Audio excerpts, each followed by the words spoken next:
ونفثه.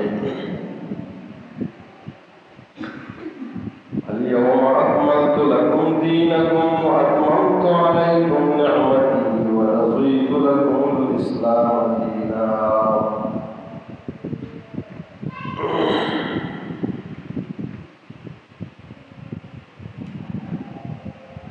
اللہ تبارک و تعالیٰ کا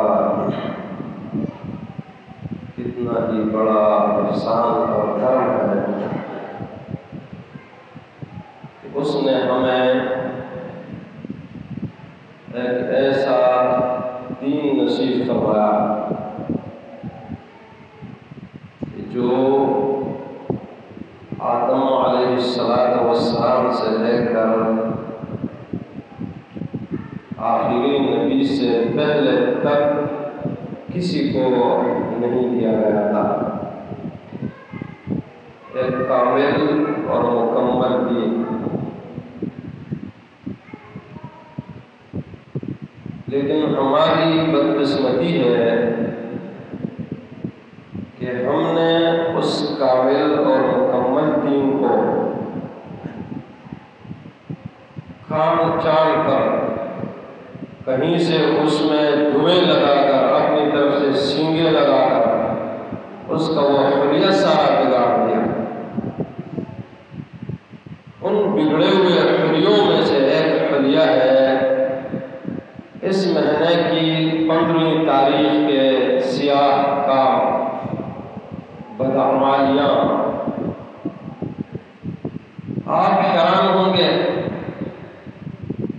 کہ اس 15ویں کی رات کے جو اعمال ہیں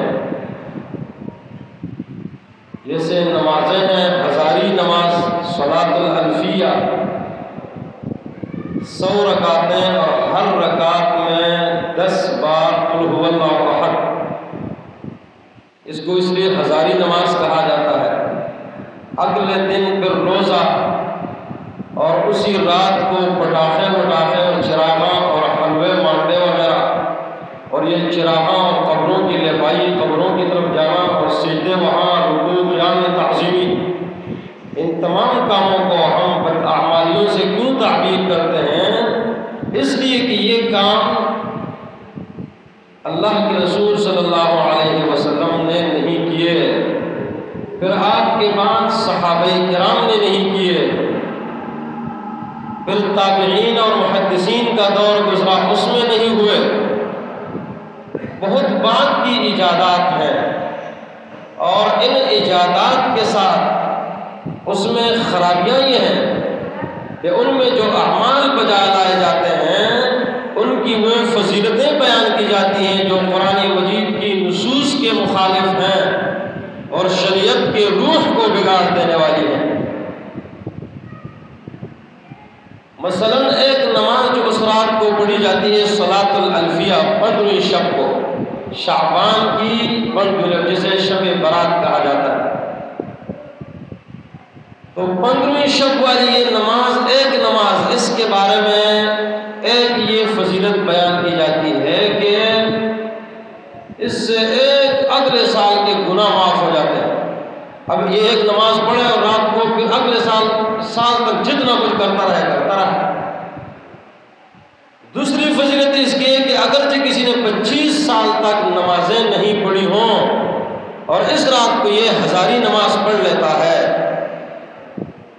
تو وہ تمام نمازیں اس کی جو ہیں جو 25 سال فرائض تھیں وہ سب کے سب معاف. نفل سے فرض معاف، فرض کا ترک. تیسری فضیلت اس نماز کی یہ بیان کی جاتی ہے کہ اگر کسی شخص کی تقدیر میں بدبختی لکھی ہوئی ہے تو وہ بدبختی وہ نیک بختی میں تبدیل ہو جاتی ہے. اور یہ شریعت کے ان تمام نصوص کے مخالف ہے کہ جس میں اللہ تبارک و تعالیٰ نے فرمایا لا یبدل القول لدی وما انا بظلام للعبید. میری بات تبدیل نہیں ہوتی. رب فرماتا ہے میرا نبی معراج پر تشریف لے گیا، آدم علیہ السلام سے ملاقات ہوئی، دائیں طرف کچھ ارواح خاص شکل میں موجود ہیں. آدم علیہ السلام ان کو دیکھ کر خوش ہو جاتے ہیں. ہنستے ہیں۔ بائیں طرف کچھ ارواح خاص شکل میں موجود ہیں، ان کو دیکھ کر آدم علیہ السلام روئے۔ میرے نبی نے دریافت فرمایا یہ کیا ہے؟ کہا ھذا نسم بنی، یہ آپ کی اولاد کی روحیں ہیں کہ جنہوں نے جنت میں جانا ہے، اور یہ ان کی روحیں ہیں جنہوں نے جہنم میں جانا ہے۔ تقدیر میں یہ لکھا ہوا ہے۔ اگرچہ اللہ کے رسول کے سامنے یہ بات پیش کی گئی، ففیم العمل، اگر تقدیر لکھی ہوئی ہے تو عمل ہم کیوں کریں؟ آپ نے فرمایا نہیں، اعملوا فکل میسر لما خلق لہ، عمل کرو، ہر آدمی اس کے لیے وہ راہ آسان کر دی جاتی ہے جس کے لیے وہ پیدا کیا گیا ہے۔ اگر نیک بخت ہے اس کے لیے رب العالمین نیکی کی راہیں کھول دیتا ہے اپنی مہربانی سے، اگر بدبخت ہے تو وہ بدبختی کے راستے اس کے لیے کشادہ ہوتے ہیں، اس پر چلتا ہے، بدبختی کے راستے اختیار کرتا ہے اگر رب العالمین نے اختیار دیا ہے۔ تقدیر کہاں تبدیل ہوتی ہے؟ وہ تمام نصوص، یہ نماز، اس کے بارے میں یہ عقیدہ، یہ فضائل، یہ ان تمام نصوص کی نفی کرتی ہے جو قرآن اور حدیث میں تقدیر کے بارے میں ہے۔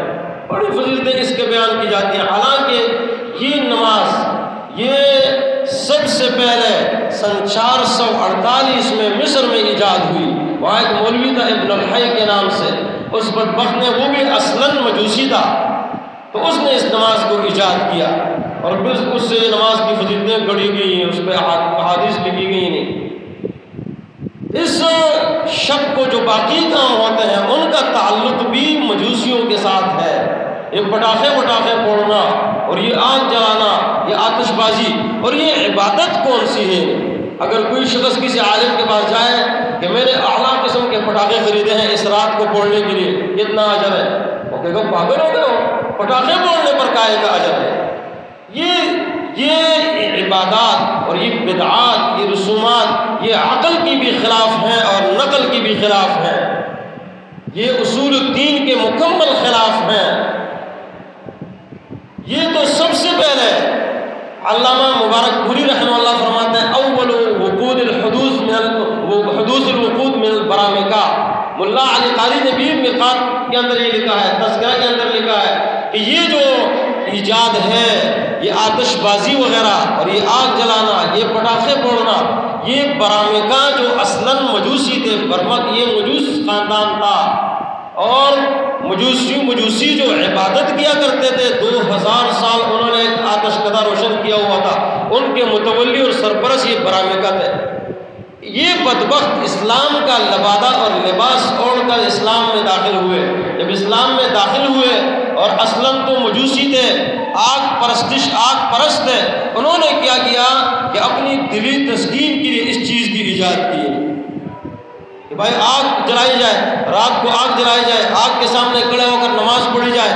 تو یہ گویا کہ عبادت آگ کے آگے، آگ کے پیچھے کھڑے ہو کر آگ کی تعظیم، آگ کی عبادت، آگ کے آگے سجدہ، قیام، رکوع، یہ اصلاً وہ ایک اور چیز ہے۔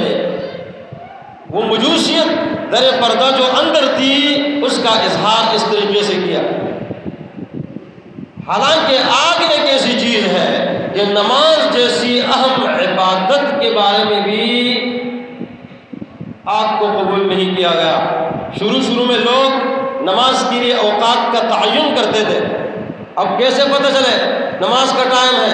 اذان اس وقت اس کی فرضیت نہیں آئی تھی، تو کسی نے کہا کہ آگ، کسی نے مختلف قسم کے نام لیے۔ جب آگ کی بات آئی تو کہا گیا کہ یہ تو مجوسیوں کی علامت ہے، وہ آگ کی عبادت کرتے ہیں، اس کی پرستش کرتے ہیں، اور مسلمانوں کو تو حکم دیا گیا ہے یہود اور نصارہ اور دیگر کفار کی مخالفت کا، اس کو رد کیا گیا۔ نماز جیسی عبادت کے لیے آگ کو رد کیا گیا، تو پھر وہ چیز جو عبادت کے لیے رد کر دی جائے وہ کیسے خود عبادت بن جائے، اس پہ کیسے اجر ملے، کیسے ثواب ملے، کیسے وہ آگ بھڑکائی جائے، یہ آتش بازی کی جائے اور یہ چیزیں پٹاخے پھوڑے جائیں؟ نہیں، یہ اصلاً ایک اور چیز ہے۔ جس طرح کہ یہاں اب اس رات کو جاگنے کا مسئلہ ہوتا ہے تو کچھ لوگوں کا خیال یہ ہے کہ امام غائب جو ہے وہ اس رات کو ظہور کرے گا، ظاہر ہوگا، تو اس رات کو نہروں کے پاس جاتے ہیں، تالابوں پر جاتے ہیں، اسی طرح باقی جہاں پانی کی بہتات ہوتی ہے وہاں جاتے ہیں، اپنے عریضے اور درخواست وغیرہ لے کر جاتے ہیں، کہتے ہیں کہ امام غائب ظاہر ہوگا اس رات، ان کی کتابوں میں لکھا ہوا ہے، تو ہماری ملاقات ہو جائے گی۔ امام غائب نے کہاں ظاہر ہونا ہے؟ صبح تک وہ انتظار کرتے کرتے جب صبح تک غائب حاضر نہیں ہوتا، غائب تو غائب ہی ہوتا ہے نا، تو پھر کیا کرتے ہیں کہ اس وقت وہ اپنی جو درخواستیں لکھی ہوتی ہیں وہ درخواستیں اس پانی میں بہا دیتے ہیں کہ ہماری یہ درخواست قبول کر لیجیے جی، امام غائب کے پاس وہ درخواستیں پہنچتی ہیں۔ پھر یہ ایک اور چیز ہے۔ اس کے ساتھ ساتھ کچھ لوگوں کا یہ خیال ہے، ان کا یہ نظریہ ہے، یعنی ان کی یہ سوچ اور فکر ہے کہ اللہ کے رسول صلی اللہ علیہ وسلم نے عائشہ رضی اللہ عنہا سے برات کی تھی۔ یہ براعت سے لیا گیا، براعت کا معنی بیزاری، یہ تو فارسی کا لفظ ہے، شب براعت بیزاری، برات عربی، شب فارسی، یعنی بیزاری کی رات۔ تو بیزاری کی رات کیسے؟ بیزاری کی رات ان کا یہ خیال ہے کہ اللہ کے رسول نے عائشہ رضی اللہ تعالیٰ عنہ سے بیزاری کا اظہار فرمایا تھا۔ اللہ اکبر، وہ عائشہ کہ جس کے بارے میں 11 آیتیں اتری، وہ عائشہ کہ اللہ کے رسول سے پوچھا گیا ای الناس احب الیک، لوگوں میں آپ کو سب سے زیادہ پسندیدہ اور محبوب کون ہے؟ آپ نے فرمایا عائشہ، کہا من الرجال، کہا ابوہا، اس کے والد، عظیم ہستی ہے، اللہ اکبر، امت کی فقیہہ، 2210 احادیث کی مروی روایت کرنے والی عظیم شان مجتہدہ اور فقیہہ، بڑے بڑے صحابہ کرام جس کے گھر کے آگے زانوں یا تلمس طے کیا کرتے تھے، اللہ اکبر، یہ عظیم صحابیہ۔ میرا نبی فرماتا ہے لا تؤذینی فی عائشہ، اور مجھے عائشہ کے بارے میں تکلیف مت دو، فوالذی نفس محمد بیدی، مجھے اس ذات کی قسم ہے کہ جس کے ہاتھ میں میری جان ہے، مجھ پر کسی بھی صحابیہ کے ساتھ ایک ساتھ لحاف میں جبریل وحی نہیں لے کر آیا بجز عائشہ کے، اس کے ساتھ لحاف میں لگا وہ عائشہ، اللہ کے رسول صلی اللہ علیہ وسلم جبریل فرماتے ہیں، فرمایا جبریل وحی لے کر آتا ہے، وہ جبریل اس کو سلام کیا کرتا تھا، ھذا جبریل یقرأ علیہ السلام، کیا عظیم صحابیہ ہیں، تو اس سے کس طرح کی بیزاری؟ کہتے ہیں کہ اللہ کے رسول گئے، رات اٹھے، جب اٹھے عائشہ رضی اللہ تعالیٰ پریشان ہو گئی کہ میری باری اور میرا نمبر ہے، میرے گھر سے کسی اور کے پاس کہیں جا رہے ہیں، پیچھے گئی، دیکھا بقیع ہے، بقیع آپ پہنچے، وہاں آپ نے کھڑے ہو کر دعا کی کافی دیر، جب آپ واپس پلٹے عائشہ رضی اللہ تعالیٰ بھی ساتھ میں واپس آئیں تو آپ کہ آنے سے پہلے یہ آ کر لیٹ گئیں، اب سانس پورا ہوا ہے، اللہ کے رسول صلی اللہ علیہ وسلم آئے تو آپ نے فرمایا عائشہ یہ کیا ہے؟ دیکھو عالم الغیب نہیں ہے نا، اس لیے پتہ بھی نہیں کہ عائشہ رضی اللہ عنہ جاگ کر میرے پیچھے آئی تھیں اور پھر میرے واپس پلٹنے سے پہلے گھر آ گئی، عالم الغیب نہیں ہے نا۔ وہی احادیث جو پیش کی جاتی ہیں وہ منہ کی توڑ کرتی ہیں ان کی۔ اللہ کے رسول آئے کہ عائشہ کیا ہے؟ سانس کیوں پورا ہوا ہے؟ عائشہ رضی اللہ عنہ بتا نہیں رہے ہیں، آپ نے فرمایا لتخبرینی او لیخبرنی اللطیف الخبیر، تم مجھے بتاؤ گی ورنہ میرا رب جو لطیف اور خبیر ہے وہ مجھے بتا دے گا۔ عائشہ رضی اللہ عنہ نے فرمایا یا رسول اللہ، مجھے یہ اندیشہ لاحق ہو گیا تھا کہ آپ کسی اور بیوی کے گھر چلے گئے ہیں، حق میرا ہے۔ آپ نے فرمایا اظننت ان یحیف اللہ علیک ورسولہ، تو تمہارا کیا خیال ہے اللہ اور رسول تجھ پر ظلم کرے گا؟ مانا یہ سوچ بھی نہیں نا، یہ سوچ بھی نہیں آنی چاہیے۔ تو کہتے تھے کہ اللہ کے رسول نے ان سے برات کی، برات یہ غلط ہے، برات مراد کی کوئی بات ہے ہی نہیں سرے سے۔ یہاں اللہ کے رسول نے ان کی ایک تربیت کی کہ یہ خیال بھی نہیں لگا۔ ظن کے 3 معنی ہوتے ہیں، خیال کے معنی بھی آتا ہے، یہ خیال است محال است جنون، یہ خیال یہ سوچ میں بھی آپ کے نہ آئے کہ میں تمہارا حق چھوڑ کر کسی اور کے پاس جاؤں، یہ نہیں خیال تو آ سکتا ہے، سوچ تو آ سکتا ہے، بڑے کی اس کی سوچ میں بھی غلطی آ سکتی ہے، یہ سوچ آ سکتی تھی۔ آپ رات کو اٹھ کر کبھی آپ اٹھ کر باہر نہیں گئے، کہاں چلے گئے؟ سوچ تھی، کوئی مسئلہ نہیں ہے۔ اب مسئلہ ہے کہ اللہ کے رسول اس رات گئے بقیع، تو کہتے ہیں اس لیے ہم قبرستان جاتے ہیں۔ اب یہی مسئلہ ہے اس حدیث کے اندر جس میں ہے کہ اللہ کے رسول گئے، اتنی احادیث کی کتابیں ہیں، 48 اقسامی کتب ہیں احادیث کی، ہر قسم میں ہزاروں احادیث ہیں، ہزاروں کتب ہیں۔ کوئی شخص ایک کتاب میں یہ نہیں دکھا سکتا کہ اللہ کے رسول جس رات کو بقیع گئے عائشہ کے گھر سے وہ رات 15ویں شب تھی شعبان کی، یہ نہیں ہے کہیں بھی، کسی ایک رات ایسا تھا۔ کوئی کائنات کا کوئی شخص یہ نہیں دکھا سکتا کہ وہ شب 15ویں کی شب تھی پھر گئے.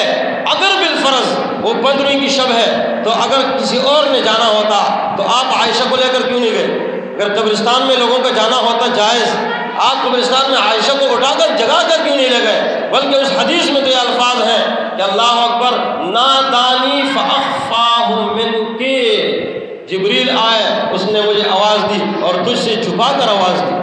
اگر عورتوں کا جانا جائز ہوتا، کسی اور کا جانا جائز ہوتا تو جبریل اس کو کیوں چھپاتے عائشہ رضی اللہ عنہا سے فاخفاہ منک؟ اللہ کے رسول نے خود بھی ان کو نہیں جگایا. پھر اس کے بعد کوئی صحابی نہیں گیا.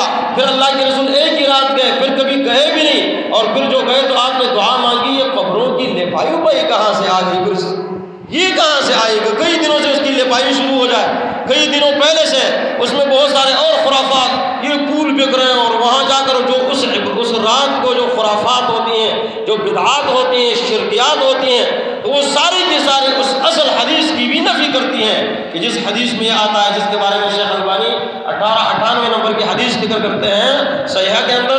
وہ کہتے ہیں کہ حدیث بمجموع الطرق یصلح للاحتجاج صحیح بلا ریب. مجموعی طرق کے اعتبار سے حدیث میں یہ ہے کہ اللہ تبارک و تعالیٰ اس رات کو مخلوق کی طرف جانتا ہے، بہت سارے لوگوں کو بخش دیتا ہے. 2 آدمیوں کو نہیں بخشتا، ایک مشرک کو نہیں بخشتا اور ایک کینہ رکھنے والا. اب یہاں یہ مسئلہ ہے کہ اگر اللہ تبارک و تعالیٰ مغفرت فرماتا ہے پھر لوگ عبادت کیوں نہ کریں؟ نہیں، یہی مسئلہ ہے. مغفرت تو اللہ کرتا ہے، کسی بھی دن کرے، کسی بھی وقت کرے، اس کو عبادت کے لیے خاص کرنا منع ہے. میرے نبی نے فرمایا لا تخصوا لیلۃ الجمعہ، جمعے کی رات کو خاص مت کرو من بین اللیال عبادت کے لیے. اسی طرح جمعے کے دن کو روزے کے ساتھ خاص نہ کرو کہ تم سمجھو جمعہ یہ خصوصیت والا دن ہے، عظیم الشان، سید الایام.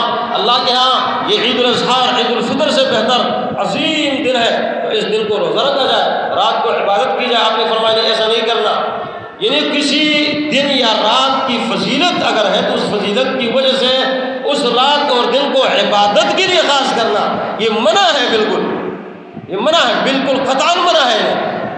یہاں اللہ کے رسول صلی اللہ علیہ وسلم اس رات کو اگر گئے تو آپ کا عام معمول نیت بنا، اس کے بعد آپ نہیں گئے، صحابہ کرام نہیں گئے، تابعین نہیں گئے، سارا سلسلہ.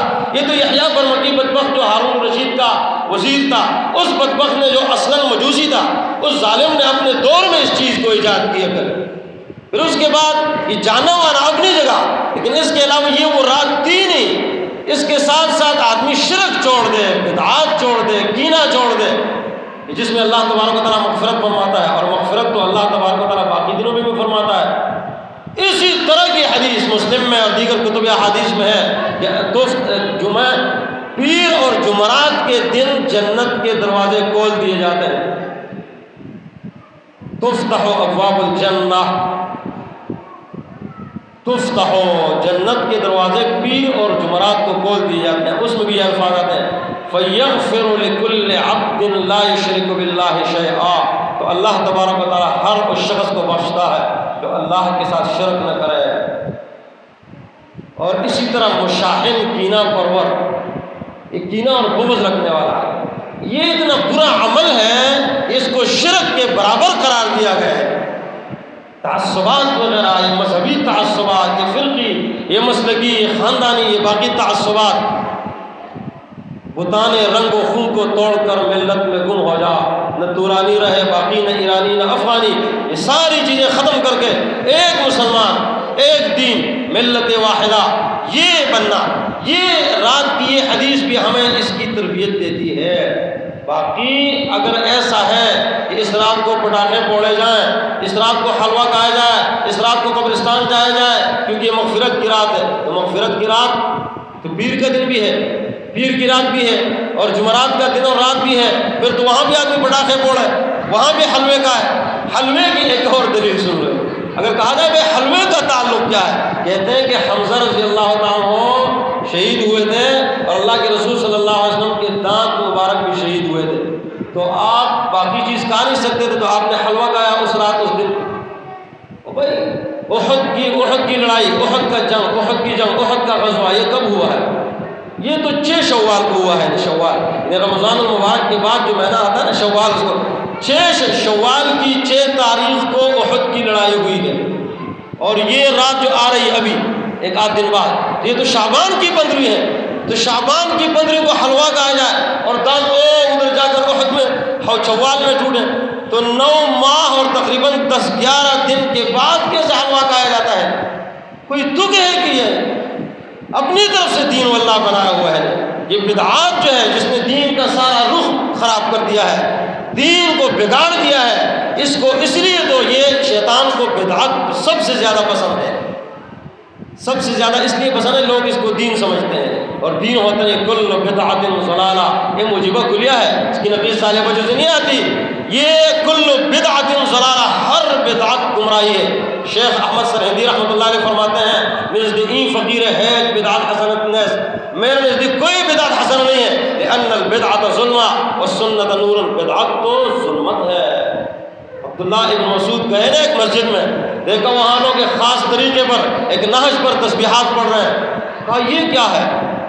لقد جئتم ببدعت ظلماء ووافقتم اصحاب محمد علما، تم تو ایک انتہائی تاریخ بدعت لے کر آئے ہو، صحابہ کرام کے دین سے تم بڑھ گئے ہو کیا؟ ان سے علم میں تم بڑھ گئے ہو؟ یہ بدعت یہی چیز ہے۔ علی رضی اللہ عنہ نے کسی کو دیکھا عید کے دن عیدگاہ میں نفل پڑھ رہا تھا، کہا یہ کیا کر رہا ہے؟ تو بدعت ہے۔ تو اس نے کہا کہ اللہ مجھے قیام پر پکڑے گا، اللہ مجھے رکوع سجدے پر پکڑے گا، اذکار اور تلاوت پر پکڑے گا، میں جو عید کے دن نماز پڑھ رہا ہوں تو اذکار کر رہا ہوں، تلاوت کر رہا ہوں، دعائیں پڑھ رہا ہوں، قیام ہے، رکوع ہے، سجدہ ہے۔ علی رضی اللہ عنہ نے فرمایا کہ اللہ کے بندے، اللہ تجھے قیام پر نہیں پکڑے گا، سجدے اور رکوع پر نہیں پکڑے گا، اللہ تجھے تسبیحات اور دعاؤں اور قرات پر نہیں پکڑے گا، لیکن نبی کی مخالفت پر تجھے ضرور پکڑے گا، اس لیے کہ میرے نبی نے عید کے دن عیدگاہ میں نفل ادا نہیں کیے اس نماز سے پہلے۔ بدعات سے بچیے، اپنے بچوں کو بچائیے اور اس کو سیکھیے، دین سیکھیے۔ اصل دین آمد کلام اللہ معظم داشتن، بس حدیث مصطفیٰ پر جان مسلم داشتن۔ اصل دین قرآن اور حدیث کا نام ہے، کتاب اور سنت کا نام ہے، اور واضح ہے بالکل۔ میرے نبی نے فرمایا ما من شیء، کوئی ایسی چیز نہیں ہے جو تمہیں جنت کے قریب کرے اور جہنم سے دور کرے مگر میں نے تمہیں بتا دی ہے وہ۔ عبداللہ ابن مسعود فرمایا کرتے تھے وَلَا طَائِرٌ يَطِيرُ بِجَنَاحَيْهِ، اگر کوئی پرندہ اڑتا ہے نا تو اس کے بارے میں بھی ہمیں نبی صلی اللہ علیہ وسلم نے علم دیا ہے، یعنی ہر چیز میرے نبی نے بتائی ہے اور دین مکمل ہے۔ اس لیے اللہ فرماتا ہے اليوم اکملت لکم دینکم واتممت علیکم نعمتی ورضیت لکم الاسلام دینا، ہم نے تمہارے لیے تمہارا دین مکمل کیا ہے، اور یہ دین جو مکمل ہے آدم علیہ السلام سے لے کر ہمارے نبی محمد رسول اللہ صلی اللہ علیہ وسلم سے پہلے تک کسی کو نہیں دیا گیا۔ تو اس کی قدر کیجئے، اس کو سیکھیے، اس کو سکھائیے۔ اللہ تبارک و تعالی ہم سب کی اصلاح فرمائے۔ قولوا قولی ھذا واستغفر اللہ لي ولکم ولسائر المسلمین۔